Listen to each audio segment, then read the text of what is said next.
Assalamualaikum warahmatullahi wabarakatuh. Perkenalkan, nama saya Amelinda Yanswar Venezia dengan NIM 24109920002 dari Prodi Bimbingan Konseling Islam Fakultas Agama Islam, Universitas Islam Blitar Blitar. Di sini saya akan mempresentasikan salah satu materi fikih yang diampu oleh Dr. Winarto, MPD. Materi yang akan saya sampaikan kali ini yaitu mengenai sholat Jumat. Langsung saja ke materinya. Apa sih sholat Jumat itu? Sholat Jumat adalah sholat 2 rakaat yang dilakukan setelah tergelincirnya matahari atau waktu sholat duhur dengan ketentuan-ketentuan yang telah diatur secara terperinci. Hukum melaksanakan sholat Jumat sendiri adalah fardu ain bagi setiap laki-laki muslim yang sudah balik. Bagi orang yang telah melaksanakan sholat Jumat, maka tidak diwajibkan untuk melaksanakan sholat duhur. Selanjutnya yaitu ada dalil sholat Jumat. Di sini saya menampilkan 3 dalil, tapi saya hanya membaca satu saja. Salah satunya yaitu Quran Surat Al-Jumu'ah ayat 9, yang artinya, wahai orang-orang yang beriman, apabila seruan untuk melaksanakan sholat pada hari Jumat telah dikumandangkan, segeralah mengingat Allah dan tinggalkanlah jual beli.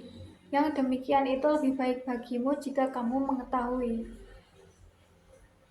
Adapun syarat wajib sholat Jumat, yaitu yang pertama Islam. Tidak sah sholat Jumatnya orang kafir. Yang kedua merdeka. Tidak sah sholat Jumat bagi hamba sahaya atau budak. Yang ketiga memasuki usia balik.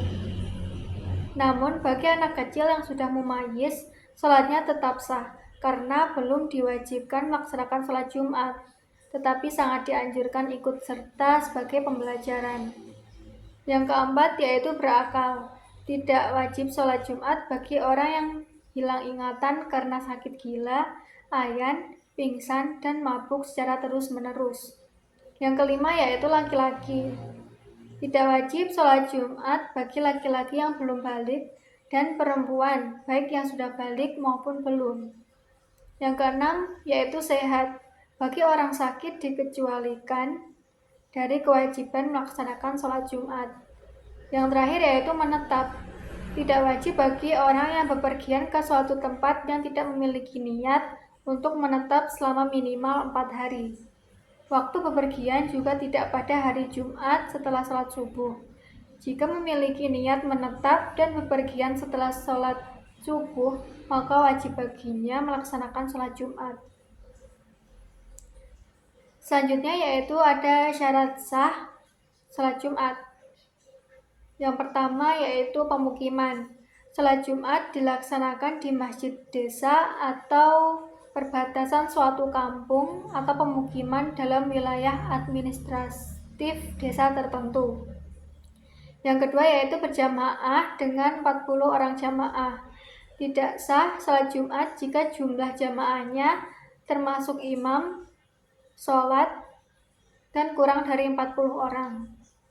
Yang ketiga yaitu dilaksanakan pada waktu sholat duhur, yaitu mulai tergelincirnya matahari hingga memasuki waktu sholat asar. Namun yang lebih utama adalah mensegerakan pelaksanaan sholat Jumat dengan tidak mengulur-ulur waktu. Yang terakhir yaitu tidak terdapat 2 sholat Jumat dalam waktu bersamaan. Sholat Jumat di masjid dalam satu daerah sah hukumnya jika tidak didahului oleh sholat Jumat di masjid lainnya di daerah yang sama. Dikecualikan daerah yang sangat luas dan sulit untuk mengumpulkan. Dapat pula karena sebab lain, seperti antar kampung saling bermusuhan atau perang, atau jauhnya jarak antar satu kampung dengan kampung lainnya, sehingga penduduk kampung tidak dapat mendengar azan Jumat. Selanjutnya yaitu pengertian khutbah. Menurut Irfan Maulana, dalam buku Panduan Khutbah Jumat untuk Pemula, pengertian khutbah merupakan seni pembicara kepada khalayak ramai yang di dalamnya ada suatu pesan.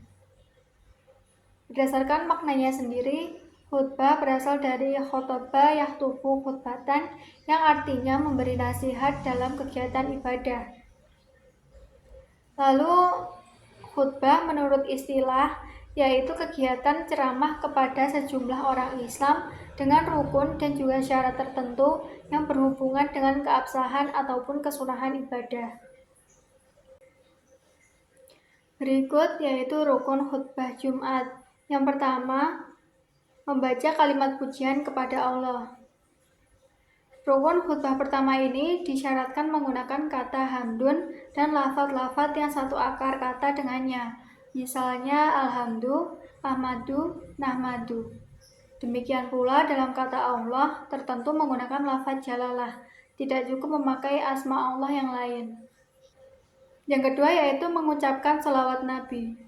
Pembacaannya harus dilakukan di kedua khutbah. Dalam pelaksanaannya harus menggunakan kata al-sholatu dan lafaz yang satu akar dengannya. Sementara untuk asma Nabi Muhammad tidak tertentu menggunakan nama Muhammad seperti al-Rasul, Ahmad, al-Nabi, al-Bashir, al-Nazir, dan lain-lain. Hanya saja penyebutannya harus menggunakan isim dhohir. Tidak boleh menggunakan isim domir atau kata ganti, menurut pendapat yang kuat, meskipun sebelumnya disebutkan marji'nya. Sementara menurut pendapat yang lemah, cukup menggunakan isim domir. Yang ketiga yaitu membaca doa wasiat untuk takwa kepada Allah. Hal tersebut juga disampaikan di kedua khutbah. Rukun khutbah ketiga ini tidak memiliki ketentuan redaksi yang paten. Prinsipnya adalah setiap pesan kebaikan yang mengajak ketaatan atau menjauhi kemaksiatan. Seperti bertakwalah kalian kepada Allah atau jauhilah maksiat. Yang keempat yaitu membaca ayat suci Al-Quran. Hal ini juga dilakukan di salah satu dua khutbah. Standarnya adalah ayat Al-Quran yang dapat memberikan pemahaman makna yang dimaksud secara sempurna, baik berkaitan dengan janji-janji, ancaman, mauizah, cerita, dan lain sebagainya. Seperti contoh dalam Quran Surat At-Taubah ayat 119 yang artinya, wahai orang-orang beriman, bertakwalah kepada Allah dan bersamalah orang-orang yang jujur. Yang terakhir yaitu berdoa untuk kaum mukmin. Hal ini dilakukan di khutbah terakhir dan mendoakan kaum mukmin dalam khutbah Jumat disyaratkan isi kandungannya mengarah kepada nuansa akhirat. Seperti, ya Allah, semoga Engkau menyelamatkan kami dari neraka. Atau, ya Allah, ampunilah kaum muslimin dan muslimat. Tidak mencukupi doa yang mengarah kepada urusan duniawi. Seperti, ya Allah, semoga Engkau memberi kami harta yang banyak. Selanjutnya yaitu syarat khutbah Jumat. Yang pertama ada khotib harus laki-laki. Lalu khotib harus suci dari hadas dan najis. Khotib juga harus menutup aurat. Lalu khutbah dimulai setelah masuk waktu duhur. Selanjutnya khutbah disertai dengan duduk di antara dua khutbah dan tidak boleh ada jeda waktu yang lama antara khutbah satu dan khutbah selanjutnya. Adapun sunah-sunah khutbah yaitu yang pertama, khutbah disampaikan dengan fasih, jelas, dan mudah dipahami. Yang kedua, khatib hendaklah menghadap ke jamaah sholat Jumat. Yang ketiga, membaca sholawat di antara dua khutbah. Yang keempat, tertib dalam 3 rukun, yaitu puji-pujian, sholawat, dan wasiat takwa. Yang kelima, pada saat khutbah Jumat disampaikan, jamaah sholat Jumat hendaklah diam dan memperhatikan khutbah. Yang keenam, di awal khutbah pertama, khatib mengucapkan salam. Yang ketujuh, khatib hendaklah duduk di atas mimbar sesudah memberi salam dan sesudah khatib duduk lalu azan dikumandangkan. Yang kedelapan yaitu setelah salam pembuka, khatib duduk di atas yang diiringi dengan azan. Selanjutnya yaitu larangan saat mendengarkan khutbah. Yang pertama adalah berbicara saat khatib sedang berkhutbah. Pada kenyataannya masih sering kita jumpai ada beberapa jamaah yang saling berbicara padahal khutbah sedang berlangsung. Rasulullah SAW bersabda, apabila engkau berkata kepada temanmu dan imam sedang berkhutbah pada hari Jumat, sesungguhnya engkau telah melakukan kesia-siaan. Yang kedua yaitu melakukan aktivitas yang melalaikan mendengarkan khutbah. Menurut Imam Hanafi, Maliki, dan Hambali, wajib hukumnya mendengarkan khutbah Jumat. Tidak diperkenankan untuk melakukan kegiatan atau aktivitas yang dapat mengalihkan diri mendengarkan khutbah, seperti contohnya bermain HP. Yang ketiga yaitu melangkahi pundak orang lain. Dilarang melewati pundak orang lain di masjid saat khatib sedang berkhutbah, kecuali jika melewati pundak orang lain sebelum khatib naik mimbar untuk khutbah maka dibolehkan. Dari Jabir bin Abdullah berkata, seorang laki-laki masuk masjid pada hari Jumat, sementara Rasulullah berkhutbah. Laki-laki itu melangkahi orang-orang hingga Rasulullah bersabda, duduk, sungguh engkau telah terlambat dan menyakiti orang lain. Yang terakhir yaitu duduk sambil memeluk lutut atau ihtiba. Dalam sebuah hadis, Rasulullah bersabda yang artinya, Rasulullah melarang dari duduk dengan memeluk lutut pada saat imam sedang berkhutbah. Hadis riwayat Tirmizi dan Abu Daud. Imam Nawawi mengatakan larangan duduk memeluk lutut saat mendengarkan khutbah agar tetap terjaga dan tidak tidur. Adapun sunah-sunah sholat Jumat, yang pertama mandi sebelum pergi ke masjid. Yang kedua memakai pakaian yang bagus dan bersih. Lebih utama yang pakaian berwarna putih. Yang ketiga yaitu memakai wangi-wangian. Yang keempat memotong kuku, menggunting kumis, dan menyisir rambut. Lalu yang kelima bersegera pergi ke masjid. Yang keenam menempatkan diri di saf atau barisan. Yang ketujuh melaksanakan sholat tahiyatul masjid untuk menghormati masjid. Yang kedelapan memperbanyak zikir, sholawat, membaca Al-Quran, dan bisa juga sholat sunnah sebelum khutbah dimulai. Selanjutnya yaitu adab melaksanakan sholat Jumat. Yang pertama adalah mengisi saf di depannya yang masih kosong. Itu merupakan salah satu kesempurnaan sholat berjamaah, yaitu safnya yang lurus dan rapat. Yang kedua yaitu diam dan tenang dalam mendengarkan khutbah. Ketika khatib sedang berkhutbah, jamaah tidak boleh berbicara meskipun satu kata. Berkata-kata saat khutbah berlangsung menjadikan sholat Jumat sia-sia. Di bawahnya itu saya menambahkan dalil berisi larangan untuk berbicara saat berkhutbah. Salah satunya yaitu hadis riwayat Bukhari nomor 934 dan Muslim nomor 851 yang artinya, jika engkau berkata pada sahabatmu pada hari Jumat, diamlah, khatib sedang berkhutbah, sungguh engkau telah berkata sia-sia.